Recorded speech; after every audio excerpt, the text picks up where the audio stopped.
Three interesting facts about ring. 1. Let's talk about the oldest ring ever discovered. It's incredible to think that rings have been around for so long.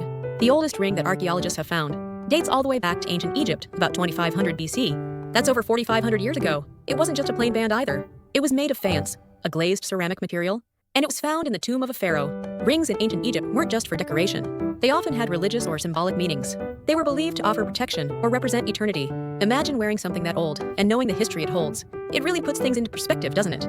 2. Did you know that engagement rings weren't always about diamonds? While diamonds are the go-to stone now, that wasn't always the case. The tradition of giving diamond engagement rings really took off in 1477, when Archduke Maximilian of Austria gave one to Mary of Burgundy. This act is often credited with starting the trend among European aristocracy. However, it wasn't until the late 19th century, with the discovery of large diamond mines in South Africa and clever marketing by companies like De Beers, that diamonds became widely popular as the stone for engagement rings. Before that, other gemstones like rubies, sapphires, and emeralds were often used, and sometimes even just plain metal bands. So the next time you see a diamond engagement ring, remember that it's a relatively recent tradition in the grand scheme of things.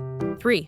Let's talk about the meaning behind wearing rings on different fingers. It's not just about style, each finger has its own symbolism, rooted in history and different cultural beliefs. For example, wearing a ring on your thumb is often associated with assertiveness and individuality. The index finger is linked to leadership and ambition. The middle finger represents balance and responsibility. The ring finger, of course, is most commonly associated with marriage and love, due to the ancient belief that a vein runs directly from this finger to the heart, and the pinky finger is often linked to communication and intuition. While these meanings aren't universally accepted, they add an extra layer of interest to something as simple as choosing which finger to wear a ring on. It's fun to think about, isn't it? So the next time you put on a ring, consider what message you might be sending.